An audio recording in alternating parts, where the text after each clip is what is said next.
আমি সৌদি আরবে আসার পর থেকে মহান রব্বুল আলামিন আমাকে এমন ভাবে দয়া করেছেন, আমার মনে হচ্ছে যেন আমি 1,000 কোটি টাকা পেয়ে গিয়েছি। আলহামদুলিল্লাহ। তবে কথাটি আমি কোনো রূপক করতে বলছি না, যে আমি যে বিষয়টা উত্থাপন করতে চাচ্ছি, যে বিষয়টির কথা বলতে চাচ্ছি, যে মুহূর্তের কথা বলতে চাচ্ছি, এই মুহূর্ত টাকা দিয়ে কিনা যায় না, টাকার পরিমাপে পরিমাপ করা যায় না। ভিডিওতে দেখুন, বিস্তারিত বলছি। সৌদি আরবে পৌঁছানোর পর আমি পবিত্র নগরী মক্কায় পৌঁছে উমরা পালন শেষে পবিত্র নগরী মদিনায় গেলাম প্রিয় নবীজি হযরত মুহাম্মদ সাল্লাল্লাহু আলাইহি ওয়াসাল্লামের রওজা মোবারক জিয়ারত করতে। এরপর আসির প্রদেশের বারেক এলাকায় এসেছি আমার ছোট ভাইয়ের বাসায়। বাসার পাশেই একটি মসজিদ, প্রতিদিন সেখানে 5 ওয়াক্ত নামাজ আদায় করি। কিন্তু একটা জিনিস লক্ষ্য করলাম, এই মসজিদে 5 ওয়াক্তের জন্য নির্দিষ্ট কোনো ইমাম নেই। যারা মসজিদে উপস্থিত থাকেন তাদের মধ্য থেকেই একজন এগিয়ে গিয়ে ইমামতি করেন। কখনো একজন সৌদি নাগরিক, কখনো একজন বাংলাদেশি ভাই, এভাবেই চলে। তারপর একদিন মহান আল্লাহর অশেষ রহমতে আমি নিজেই ইমামতির সুযোগ পেলাম, আলহামদুলিল্লাহ। কিন্তু আসল কথা তো এটা না। আসল কথা হলো, আমার পেছনে যারা কাতারবন্দি হয়েছিলেন তারা কারা ছিলেন। আমার পিছনে ছিলেন সৌদি নাগরিক, ছিলেন ইয়েমেনের ভাই, ছিলেন মিশরের মুসল্লি, ছিলেন পাকিস্তানের ভাই, আরও ছিলেন আমার ওই দেশের কয়েকজন প্রবাসী বাংলাদেশি ভাই। এই একটা নামাজের পর থেকেই যেন সবকিছুই পাল্টে গেল।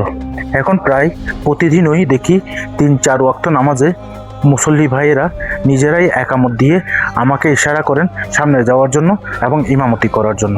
একবার ভাবুন তো, সৌদি নাগরিক, ইয়েমেনি, মিশরীয়, পাকিস্তানি, বাংলাদেশি ভাইয়েরা যারা নিজেরাও যথেষ্ট যোগ্য, তারা আমাকে সম্মান করে সামনে ঠেলে দিচ্ছেন ইমামতি করার জন্য।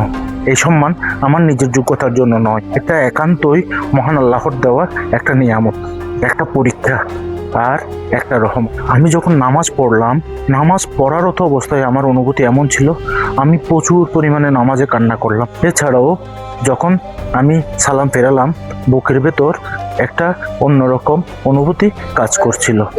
এই সুযোগ, এই মর্যাদা, এটা কোনো সাধারণ বিষয় নয়। একজন সাধারণ মানুষ হয়ে ভিন্ন ভিন্ন দেশের মুসল্লিদের ইমামতি করার তৌফিক মহান আল্লাহ আমাকে দিয়েছেন।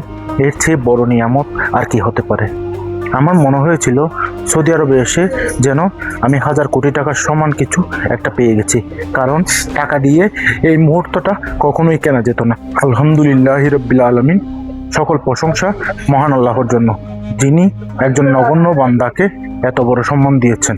ভাবুন তো একবার, ভাষা আলাদা, দেশ আলাদা, সংস্কৃতি আলাদা, কিন্তু মহান আল্লাহর সামনে এক কিবলামুখী হয়ে একই কাতারে দাঁড়িয়ে গেলেন সবাই। কোনো ভেদাভেদ নেই, কোনো উচ্চ নিচু নেই।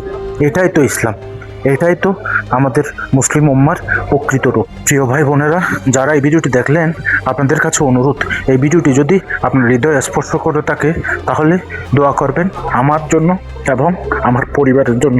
এমন ঘটনা এবং প্রবাসের বিভিন্ন ঘটনার ভিডিও নিয়মিত পেতে আমার চ্যানেলটি সাবস্ক্রাইব করুন এবং ফেসবুকে আমাদের পেজটি ফলো করে সাথে থাকুন সবসময়। আসসালামু আলাইকুম ওয়া রাহমাতুল্লাহ। আল্লাহ হাফেজ।